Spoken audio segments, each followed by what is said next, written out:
Assalamualaikum warahmatullahi wabarakatuh. Apa kabar teman-teman? Selamat datang di channelnya Para Guru untuk teman-teman yang baru menemukan channel ini. Insya Allah di sini kita akan sharing-sharing soal-soal yang berhubungan dengan keguruan, baik itu P3K maupun pretest PPG yang akan kita hadapi sebentar lagi ya. Bagi teman-teman yang baru bergabung, saya mohon bantuannya untuk klik subscribe, like, dan bantu share biar saya makin semangat dalam mengupload video-video terbaru lainnya ya.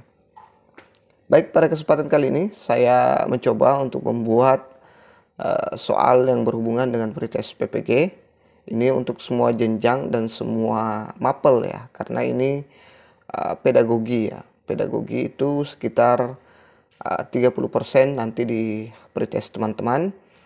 Selebihnya itu ada soal ini ya, soal profesionalitas teman-teman. Nanti kita akan buat juga yang profesional, guru SD, guru mapel dan sebagainya ya teman-teman. Baik, kita langsung masuk ke latihan soal atau prediksi soal atau pembahasan soal yang pertama. Ini berdasarkan pengalaman saya sebagai peserta PPG ya. Fungsi kalender pendidikan atau KALDIK dalam kegiatan pendidikan atau pembelajaran kecuali A. Mendorong efektivitas dan efisiensi proses pembelajaran di sekolah. B. Menyerasikan ketentuan mengenai hari efektif dan hari libur sekolah. C. Persiapan dalam mengajar agar lebih rapi dan terorganisir. D. Pedoman dalam menyusun kegiatan pembelajaran di sekolah. E. Pedoman menyusun program tahunan. Kira-kira yang mana nih jawabannya teman-teman? Bagi teman-teman yang sering ketemu pengawas, kira-kira yang mana nih yang sudah berpengalaman? Oke, jadi jawabannya ada di option C ya.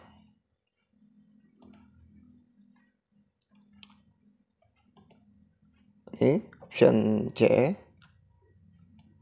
Persiapan dalam mengajar agar lebih rapi dan terorganisir. Ini pembahasannya, fungsi kalender pendidikan atau KALDIK dalam kegiatan pendidikan atau pembelajaran kecuali, nah, ini ada kata kecuali. 1. Mendorong efektivitas dan efisiensi proses pembelajaran di sekolah. 2. Menyelesaikan ketentuan mengenai hari efektif dan hari libur sekolah. 3. Pedoman dalam menyusun kegiatan pembelajaran di sekolah. 4. Pedoman menyusun program tahunan, program semester, silabus, dan RPP.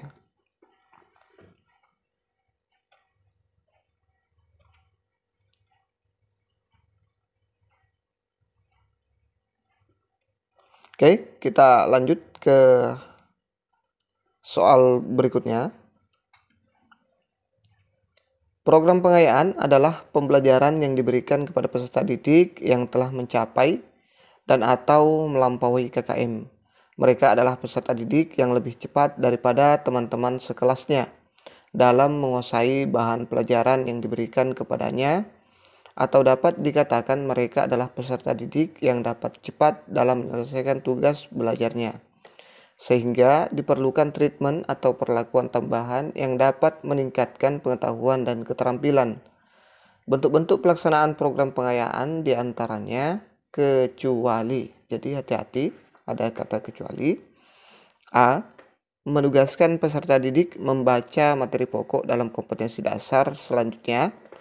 B. Memfasilitasi peserta didik melakukan percobaan-percobaan soal latihan, menganalisa gambar, dan sebagainya.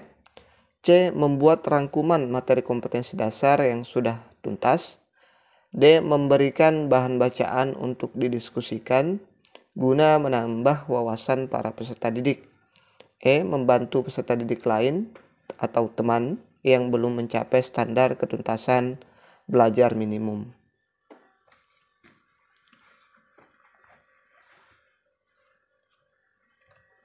Jadi jawaban yang tepat ada di option C ya. Jadi kecuali membuat rangkuman materi kompetensi dasar yang sudah tuntas. Itu dia bentuk-bentuk pelaksanaan program pengayaan kecuali ya. Jadi ini bentuk-bentuk termasuk bentuk-bentuknya. Yang kecuali itu hanya option C.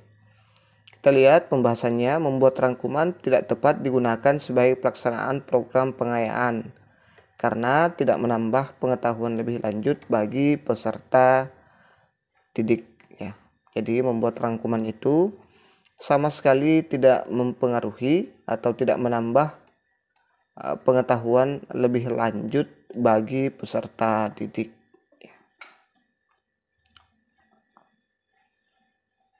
Kita lanjut ke soal berikutnya.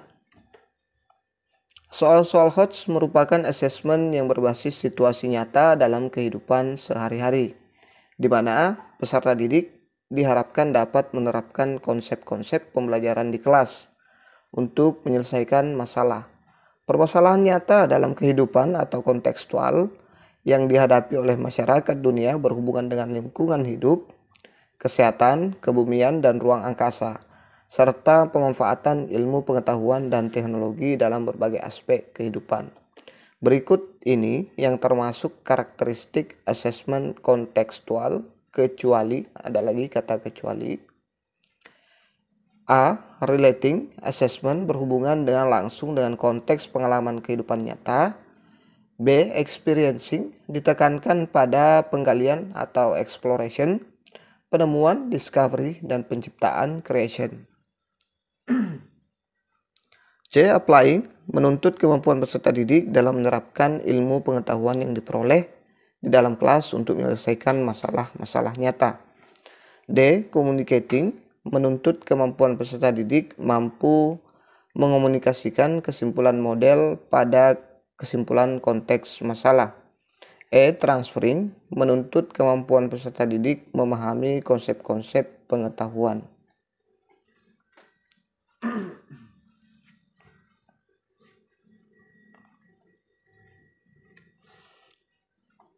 Jadi jawaban yang tepat ada di option E, transferring ya. Menuntut kemampuan peserta didik memahami konsep-konsep pengetahuan. Jadi itu yang tidak termasuk ya, yang tidak termasuk karakteristik asesmen kontekstual ya.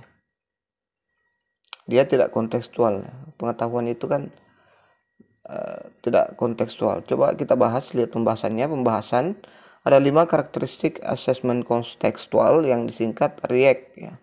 Biasa disingkat REACT biar mudah diingat dan dihafal. Yang pertama, relating assessment berhubungan langsung dengan konteks pengalaman kehidupan nyata ya.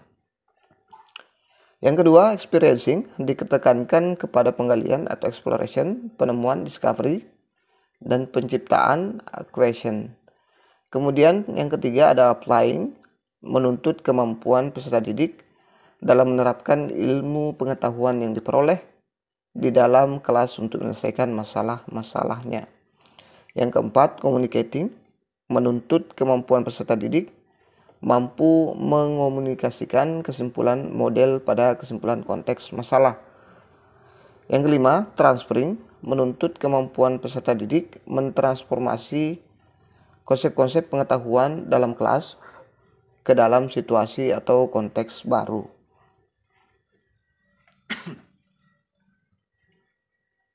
Jadi itu dia 5 yang termasuk karakteristik asesmen kontekstual. Jadi transferring tidak ada ya.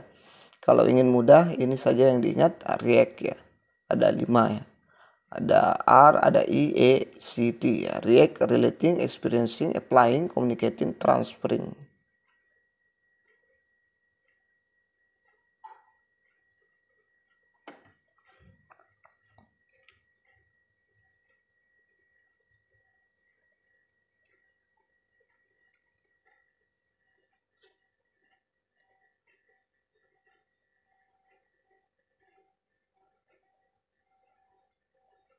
Oh, ini dia kurang lengkap ya teman-teman. Nanti teman-teman salah paham. Ini dia kurang lengkap. Ada transferring, cuman di sini dia kurang lengkap, hanya sebatas menuntut kemampuan peserta didik memahami konsep-konsep pengetahuan. Tidak lengkap dalam situasi atau konteks yang baru ya. Dia sekedar ini ya. Jadi dia kurang lengkap di sini. Nanti teman-teman salah paham lagi ya. Oke, semoga dipaham. Kita lanjut ke soal berikutnya. Pada pembelajaran tema Bumiku kelas 6 SD, mata pelajaran IPA tentang gerhana bulan, diperoleh hasil evaluasi pembelajaran dari 30 peserta didik, terdapat 10 anak yang tidak memenuhi batas ketuntasan minimal. Program remedial yang tepat dalam kasus tersebut adalah A. Memberikan bimbingan secara kelompok menggunakan lembar kerja peserta didik. B. Memberikan tugas latihan dengan memanfaatkan tutor sebaya. C. Memberikan tugas individu membuat gambar gerhana bulan disertai penjelasan. D. Memberikan pembelajaran ulang di kelas. E. Menjelaskan kepada peserta didik satu persatu.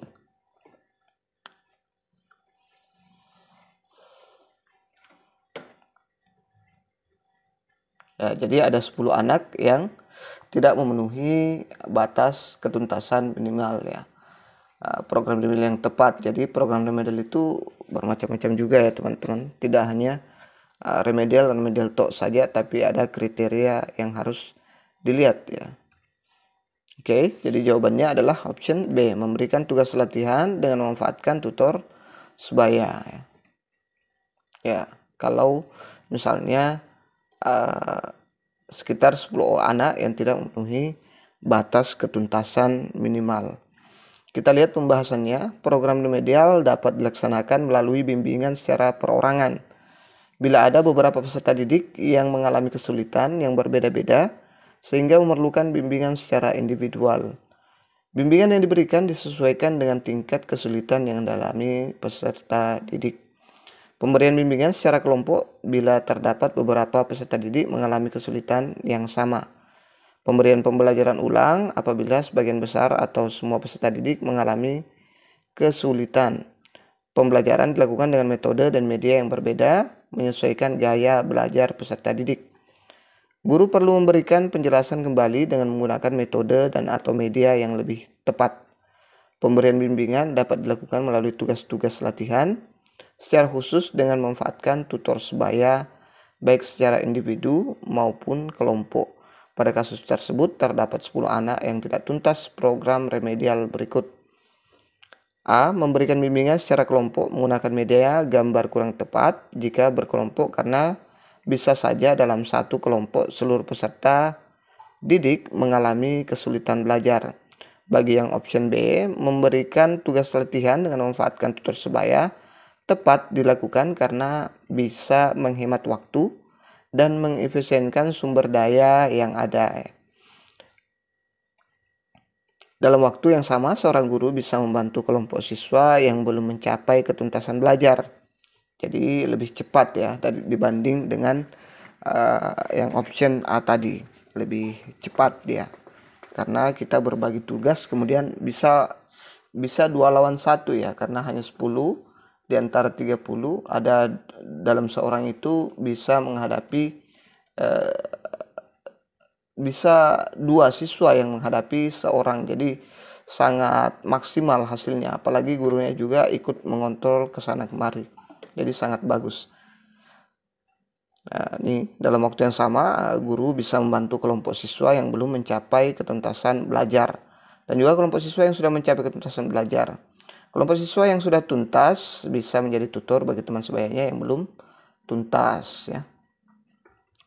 Nah, diharapkan dengan diajarkan oleh tutor sebayanya, kelompok tutor yang belum tuntas lebih nyaman dalam belajar dan tidak sungkan dalam mengemukakan kesulitan belajar.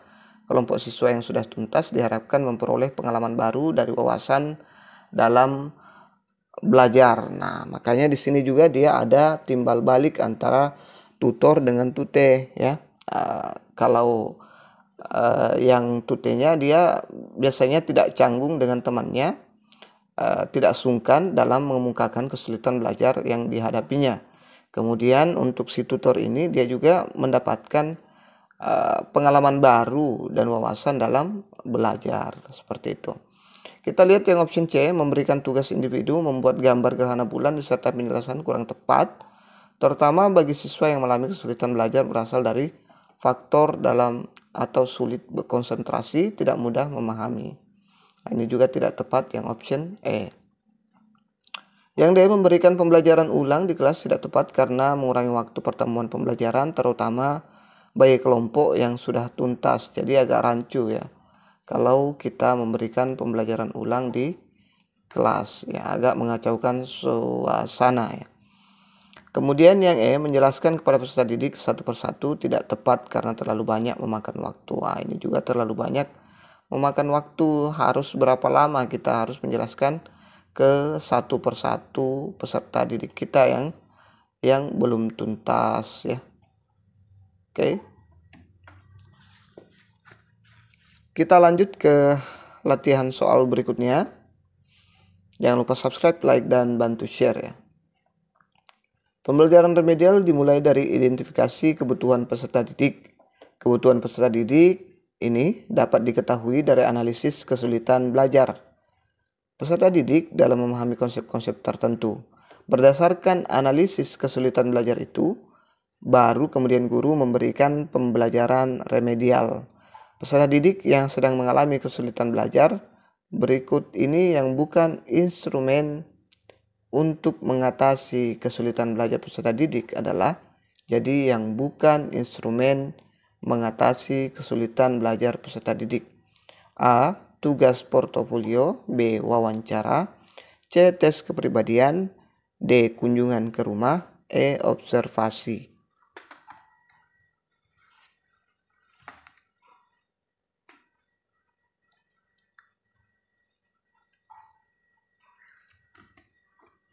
Jadi jawaban yang tepat adalah option A, tugas portofolio ya, yang bukan instrumen untuk mengatasi kesulitan belajar peserta didik ya.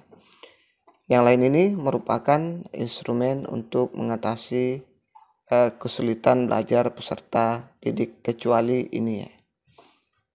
Kita lihat pembahasannya. Usaha yang dilakukan untuk penyembuhan kesulitan belajar dapat diidentifikasi dengan instrumen observasi, angket, wawancara, yaitu antara lain dengan mengamati hasil pekerjaan-pekerjaan peserta didik, tugas kelompok, buku rapor, kunjungan ke rumah, dapat pula dengan tes psikologi, tes intelijensi, tes bakat, dan tes kepribadian. Tugas portofolio tidak bisa digunakan sebagai instrumen untuk mengatasi kesulitan belajar peserta didik. Seperti itu ya. Jadi ada angket, ada observasi, ada wawancara. Jadi ini tidak bisa ya.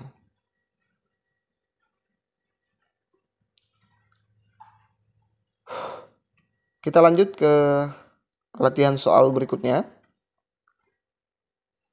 Program pengayaan adalah pembelajaran yang diberikan kepada peserta didik yang telah mencapai dan atau melampaui KKM.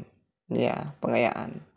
Mereka adalah peserta didik yang lebih cepat daripada teman-teman sekelasnya dalam menguasai bahan pelajaran yang diberikan kepadanya, atau dapat dikatakan mereka adalah peserta didik yang dapat cepat dalam menyelesaikan tugas belajarnya, sehingga diperlukan treatment atau perlakuan tambahan yang dapat meningkatkan pengetahuan dan keterampilan. Pernyataan berikut ini yang tidak tepat mengenai program pengayaan adalah: A. Fokus pengayaan adalah pendalaman dan perluasan dari kompetensi yang dipelajari. B. Pengayaan biasanya diberikan segera setelah peserta didik diketahui telah mencapai KKM berdasarkan hasil penilaian harian. C. Pembelajaran pengayaan biasanya hanya diberikan satu kali, tidak berulang kali. D. Pembelajaran pengayaan umumnya tidak diakhiri dengan penilaian. E. Pembelajaran pengayaan bisa dipilih sendiri oleh peserta didik atau tidak. Jadi kira-kira yang mana nih yang termasuk statement yang tidak tepat atau pernyataan yang tidak tepat mengenai program pengayaan menurut pemahaman teman-teman.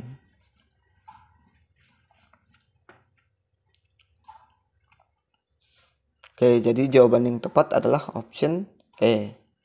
Pembelajaran pengayaan bisa dipilih sendiri oleh peserta didik atau tidak. Jadi tidak seperti itu ya. Pembahasannya kita lihat. Program pengayaan adalah pembelajaran yang diberikan kepada peserta didik yang telah mencapai dan atau melampaui KKM.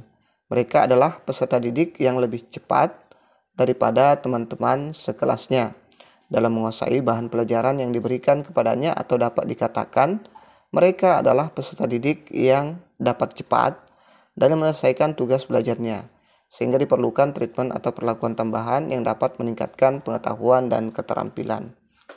Perlu dipahami bahwa program pengayaan dapat diselenggarakan dengan baik jika dibuat perencanaan pengajaran yang baik, pelaksanaan pengajaran dan evaluasi dilakukan dengan baik, dan tentunya mendapat dukungan dari semua pihak, antara lain kerjasama dari orang tua atau wali murid. Unsur-unsur lain yang terlibat dalam rancangan pengajaran pengayaan yang perlu ada dan harus diperhatikan adalah peserta didik, guru, media, metode, materi, serta waktu pelaksanaan. Semua itu perlu diperhatikan dengan tujuan pengajaran pengayaan dapat berjalan dengan baik dan lancar. Fokus pengayaan adalah pendalaman dan perluasan dari kompetensi yang dipelajari. Pengayaan biasanya diberikan segera setelah peserta didik diketahui telah mencapai KKM berdasarkan hasil penilaian harian. Pembelajaran pengayaan biasanya hanya diberikan satu kali, tidak berulang kali. Jadi perlu dicatat baik-baik bahwa pengayaan itu hanya diberikan satu kali, tidak berulang kali ya. Pembelajaran pengayaan umumnya tidak diakhiri dengan penilaian. Jadi umumnya tidak diakhiri dengan penilaian. Jadi dalam hal ini berbeda perlakuannya dengan remedial. Nah, kalau remedial dia diakhiri dengan penilaian karena kita butuh nilainya mencapai KKM ya. Jadi harus dinilai, diberikan penilaian apakah sudah mencapai KKM atau masih belum tuntas remedialnya ya.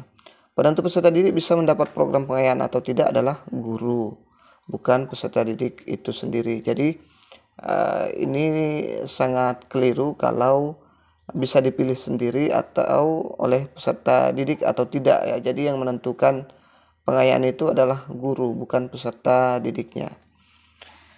Oke, semoga dipaham. Itu saja dulu yang sempat saya share. Nanti kalau terlalu panjang teman-teman bisa bosan juga. Ini saja sudah lumayan kalau teman-teman sudah paham ini, sudah menguasai ini, insya Allah lumayan untuk bekal teman-teman nanti pada saat pretest. Jangan lupa subscribe, like, dan bantu share. Berkomentarlah jika memang ya, ini bagus. Insya Allah kita lanjut terus sampai teman-teman nanti selesai melakukan pretest.